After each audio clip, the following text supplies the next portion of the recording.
Rere, gadis cantik berlasung pipit itu tak kuasa menahan tangis, seraya menggendong adiknya yang masih berusia 3 tahun. Bagaikan petir di siang bolong, ketika dia duduk di teras sambil mengawasi adiknya yang duduk sedang bermain. Tiba-tiba ada kabar dari tetangga sebelah yang mengabarkan kalau ibunya mengalami kecelakaan parah dan dilarikan ke rumah sakit. Tubuhnya pun gemetar ketika mendengar penjelasan dari dokter kalau ibunya mengalami patah tulang dan pendarahan di otak. Ayahnya yang bekerja sebagai satpam di sebuah perumahan segera pulang dan menuju ke rumah sakit di mana istrinya dirawat. Segala upaya dilakukan tim medis untuk menyelamatkan Ibu Tuti. Namun nasib berkata lain. Ibu Tuti menghembuskan nafas terakhir selang 2 jam dilarikan ke rumah sakit. Adik Rere yang masih belum mengerti apa yang dialami oleh ibunya hanya bisa diam melihat kakak dan ayahnya menangis di samping almarhum Ibu Tuti. Ibu yang tadi pagi masih menyapu dan menggendongnya. Rere pun termenung dengan mata yang berkaca-kaca dan bercucuran air mata. Dia masih tak menyangka kejadian yang begitu cepat itu menimpa dirinya. Lamunannya pun teringat ketika esok pagi saat Rere masih membantu ibunya mempersiapkan sarapan dan bekal makan siang untuk ayahnya. Jaga sholatmu, Nduk, dan juga Cici adikmu ya. Ibu itu ngomong apa toh? Kayak mau pergi jauh aja. Itulah kata-kata yang selalu terngiang di telinga Rere sebelum ibunya berpamitan untuk berangkat kerja ke pasar sebagai penjual pakaian di pasar tradisional tak jauh dari rumahnya.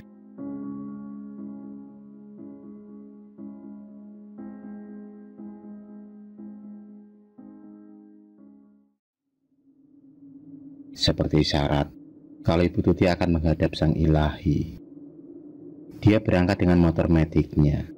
Tapi entah kenapa kali ini Ibu Tuti mengenakan baju yang berwarna serba putih. Selang beberapa meter dari rumahnya, Ibu Tuti ditabrak sepeda motor dengan kecepatan tinggi, hingga kecelakaan maut pun terjadi.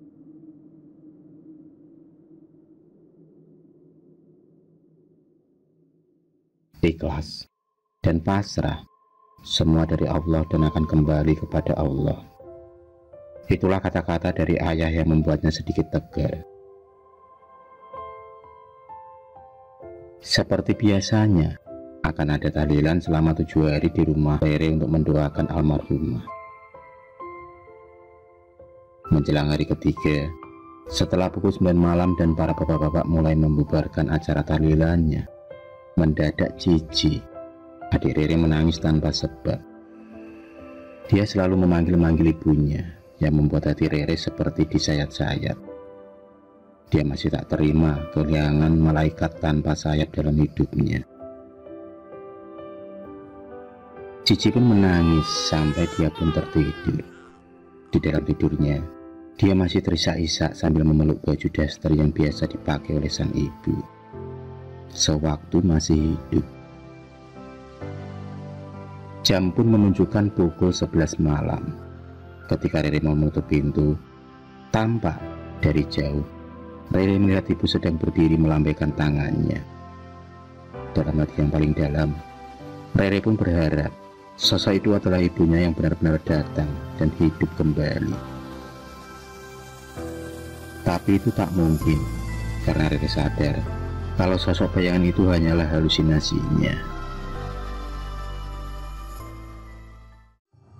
Tibalah malam di mana menginjak 7 hari meninggalnya Bu Tuti.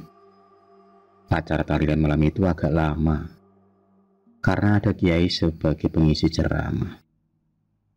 Cici tiba-tiba mengalami demam yang tinggi, hingga membuatnya sedikit rewel.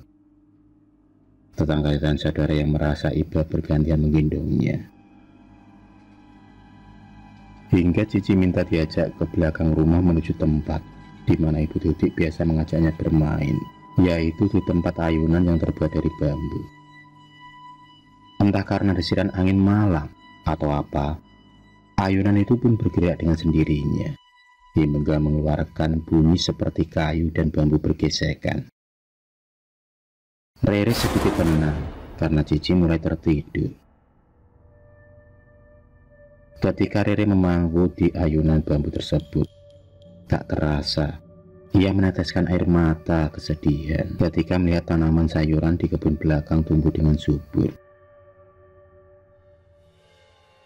Dia pun masih teringat jelas ibunya merawat dan menanam tanaman tersebut dengan penuh kasih sayang, karena berkebun adalah hobinya Bu Tuti. Ketika mau beranjak masuk ke dalam rumah, tiba-tiba Rere, Rere. Suara itu terdengar lirih, tapi begitu jelas di telinganya. Suara itu persis suara almarhum ibunya. Yang mengagetkan lagi, dia mendengar suara isak tangis secara samar-samar. Bulu kudunya pun mulai merinding, hingga Rere langsung masuk ke rumah sambil menggendong Cici adiknya. Rere pun memilih merahasiakan kejadian yang dialami dari ayahnya. Di dalam hatinya, dia berpikir kalau sosok yang menyerupai ibunya itu adalah jelmaan jin khorin yang ingin mengganggu keluarganya.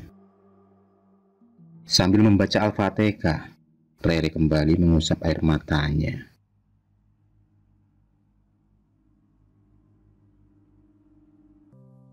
Keesokan paginya, Rere membangunkan adiknya yang masih pulas tertidur.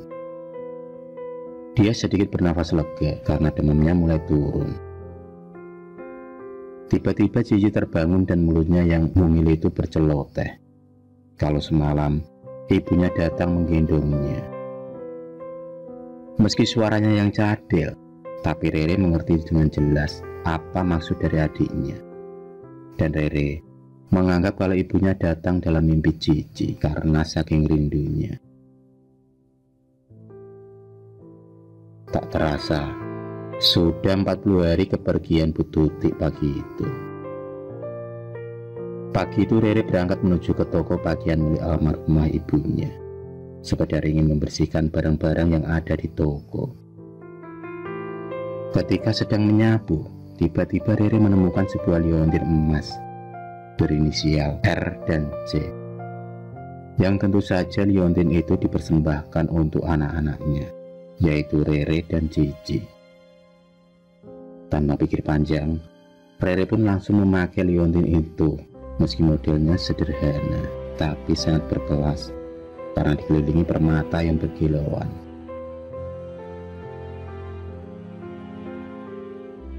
Matahari mulai bersembunyi di balik awan. Cuaca mendadak mendung dan sebentar lagi akan turun hujan. Rere pun memutuskan untuk pulang karena sebentar lagi ayahnya akan berangkat kerja, yang kebetulan mendapat shift masuk siang. Ketika Rere mengunci pintu toko, tiba-tiba ada seorang yang mengagetkannya dari belakang. Dan seseorang itu ternyata adalah tunawisma yang sering ada di sekitar pasar. Tunawisma itu menanyakan kenapa toko Bu Tuti sering ditutup. Tunawisma itu juga mengembalikan rantang makanan yang diberikan oleh Bu Tuti untuk dirinya 2 hari yang lalu. Dan Rere pun terkejut mendengar perkataan si tunawisma tersebut. Karena tak mungkin orang yang sudah meninggal bisa hidup kembali. Rere hanya bisa diam dan mengangguk. Sebelum pergi, tunawisma itu berterima kasih kepada Bu Tuti karena sering memberi baju-baju dagangannya untuk dia. Siang itu, sesampai di rumah, Rere masih berpikir keras tentang perkataan tunawisma tentang ibunya. Sampai dia tertidur di samping Cici. Tiba-tiba kakinya seperti ada yang menggelitik, membangunkannya untuk sholat. Rere pun terbangun sambil berteriak. Suaranya sampai membangunkan Cici yang masih tertidur. Dan hari itu, ayahnya pulang agak malam karena tugas dari pekerjaannya. Terpaksa Rere di rumah sendirian dengan adiknya. Malam pun telah larut. Rere terbangun untuk sholat malam. Selesai sholat tahajud, alangkah terkejutnya ketika melihat Cici digendong sosok berbaju putih. Sosok tersebut meninabobokan Cici dengan lembutnya, dan terlihat Cici juga tertidur dengan pulasnya. Rere yang kaget langsung berteriak minta tolong, dan dengan sekejap makhluk itu pun menghilang setelah menaruh Cici di atas kasur. Kali ini dia ingin menceritakan kejadian aneh yang akhir-akhir ini dialami kepada ayahnya.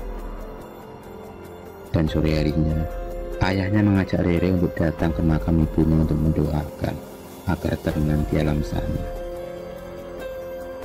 Sepulang dari makam, ada seseorang yang menunggu mereka di teras rumah. Dan orang itu adalah Bu Suryani, sahabat dari Bu Tuti semasa masih hidup. Setelah mempersilahkan masuk, Bu Suryani mengutarakan masuk kedatangannya, yaitu untuk menjodohkan kembali putra putri mereka. Bu Suryani mengawali cerita di mana awal mula perjanjian Bu Tuti dan Bu Suryani. Perjanjian itu dilakukan 3 bulan yang lalu, 2 minggu sebelum Bu Tuti mengalami kecelakaan. Bu Tuti yang semasa hidup merasa hutang budi kepada Bu Suryani dan sudah menganggap saudara, berniat untuk menjodohkan Rere dengan Chandra, anak Bu Suryani. Kata Bu Suryani, Bu Tuti ingin sekali melihat anaknya menikah selagi dia masih hidup. Dan liontin yang ditemukan Rere ternyata liontin untuknya dan Chandra. Bu Tuti sangat berharap Rere dapat menerima Chandra sebagai calon suaminya yang dinilai sangat pantas untuk melindunginya kelak kalau dia sudah tak ada.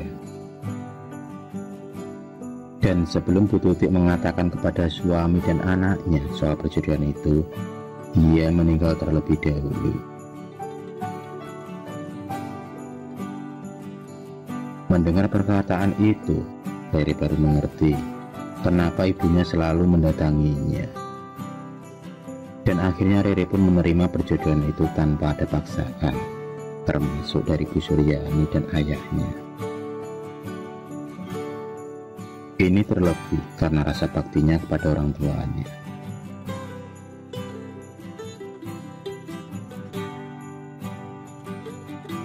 Dua tahun pun berlalu. Rere dan Chandra hidup bahagia dan dikaruniai seorang anak yang lucu. Meski begitu, sampai sekarang Rere masih merasakan kedatangan ibunya. Bahkan ketika perasaan sedih sekalipun. Dan benar saja, Chandra adalah pilihan Bu Tuti yang tepat untuk menjaga Rere dan adiknya.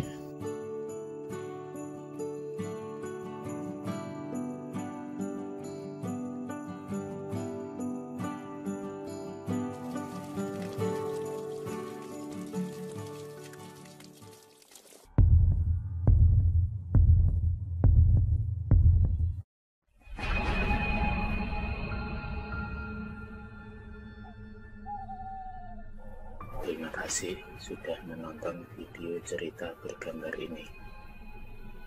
Klik subscribe untuk terus mendapatkan video-video cerita bergambar selanjutnya. Semangat berkarya.